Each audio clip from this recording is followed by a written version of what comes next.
കേരള സർക്കാർ PM ശ്രീ പദ്ധതിയിൽ നിന്ന് പിന്മാറാൻ തീരുമാനിച്ചതായുള്ള വാർത്തകൾ മാധ്യമങ്ങളിലൂടെ അറിയാൻ കഴിഞ്ഞു.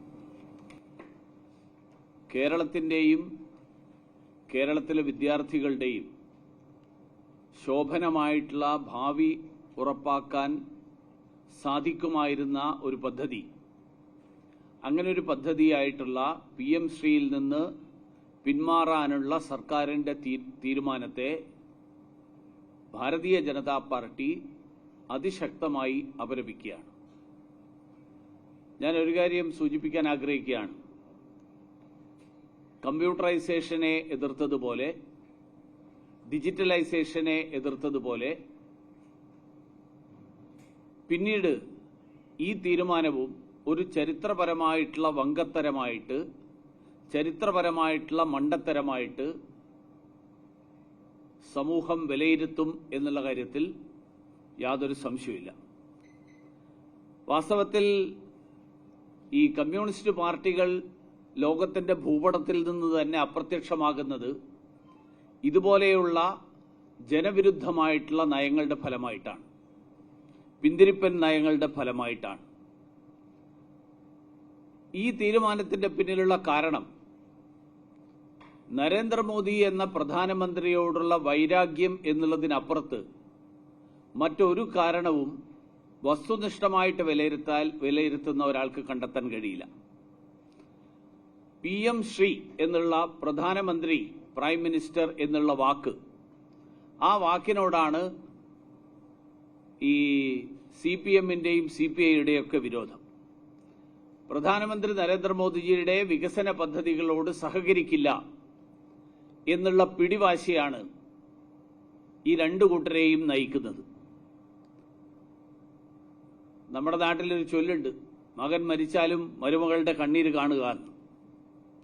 അങ്ങനെയുള്ള ഒരു സമീപനം, ആ സമീപനമാണ് CPM-ഉം CPI-യും ഇപ്പോൾ എടുത്തിരിക്കുന്നത്.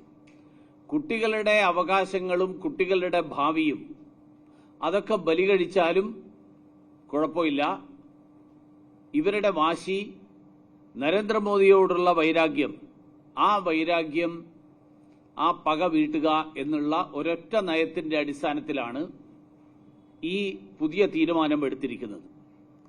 നമ്മുടെ രാജ്യത്തെ 95% സംസ്ഥാനങ്ങളിലെ കുട്ടികൾക്കും ലഭിക്കുന്ന അവകാശങ്ങൾ, അത് കേരളത്തിലെ കുട്ടികൾക്ക് മാത്രം നിഷേധിക്കപ്പെടുന്നത് അത് ശരിയാണോ എന്ന് കേരളീയ സമൂഹം ചിന്തിക്കണം എന്നാണ് ഭാരതീയ ജനതാ പാർട്ടിക്ക് കേരളത്തിലെ ജനങ്ങളോട് അഭ്യർത്ഥിക്കാനുള്ളത്. ദേശീയ വിദ്യാഭ്യാസ നയത്തെക്കുറിച്ച് കഴിഞ്ഞ കുറെ ദിവസങ്ങളായിട്ട് ചില മാധ്യമപ്രവർത്തകരുടെ അടക്കം ചില വീഡിയോകൾ ഞാൻ കണ്ടു. വസ്തുതകളുമായിട്ട് ഒരു ബന്ധവുമില്ലാത്ത കാര്യങ്ങൾ, ആരെയൊക്കെയോ സന്തോഷിപ്പിക്കാൻ വേണ്ടി പടച്ചുവിടുന്ന നുണകൾ, ഈ നുണകൾ പ്രചരിപ്പിച്ചുകൊണ്ട് ദേശീയ വിദ്യാഭ്യാസ നയത്തെ ജനങ്ങളുടെ മുന്നിൽ തെറ്റിദ്ധാരണാജനകമായിട്ട് അവതരിപ്പിച്ചുകൊണ്ടിരിക്കുകയാണ്. ഞാൻ ഒരു വീഡിയോ കണ്ടത്, ഗാന്ധിവധത്തെക്കുറിച്ച് മഹാത്മാഗാന്ധി മരിച്ചു എന്ന് NEP സിലബസിൽ പറയുന്നു എന്നാണ് CPI നേതാവായിട്ടുള്ള ബിനോയ് വിശ്വത്തിന്റെ ഒരു വീഡിയോയിൽ പറയുന്നത്. ഞാൻ ബിനോയ് വിശ്വത്തെ വെല്ലുവിളിക്കുകയാണ്. ഏത് പുസ്തകത്തിൽ നിന്നാണ് ബിനോയ് വിശ്വം ഈ വാചകങ്ങൾ എടുത്തിരിക്കുന്നത്? അതൊന്ന് വായിച്ച് കേൾപ്പിക്കണം. ഞാനിത് ഒരു കേരളത്തിലെ ഒരു പത്രത്തിൽ, ഇംഗ്ലീഷ് പത്രത്തിൽ വന്നിട്ടുള്ള ഒരു വാർത്തയുടെ അടിസ്ഥാനത്തിലായിരിക്കും ഒരുപക്ഷെ അദ്ദേഹം പറഞ്ഞിരിക്കുന്നത്. പക്ഷേ വസ്തുത 12ാം ക്ലാസ്സിലെ ഹിസ്റ്ററി ടെക്സ്റ്റ് ബുക്കിൽ ഇത് സംബന്ധിച്ചിട്ടുള്ള പരാമർശം ഞാൻ വായിക്കാം. At his daily press meeting on the evening of 30th January, Gandhiji was shot dead by a young man. The assassin who surrendered afterwards was Nathuram Godse. ഇവിടെ ഗാന്ധിജി ദിവംഗതനായി എന്ന് ഈ ഇംഗ്ലീഷ് വാചകം വായിച്ചിട്ട് ആരെങ്കിലും എന്ന് ബിനോയ് വിശ്വത്തിന് തോന്നുന്നുണ്ടെങ്കിൽ, ബിനോയ് വിശ്വം ഇംഗ്ലീഷ് ഭാഷയിലുള്ള പരിജ്ഞാനം വർദ്ധിപ്പിക്കുക എന്നുള്ളത് മാത്രമേ പരിഹാരമുള്ളൂ. അതുകൊണ്ട് ഈ തരത്തിലുള്ള പച്ചക്കള്ളങ്ങൾ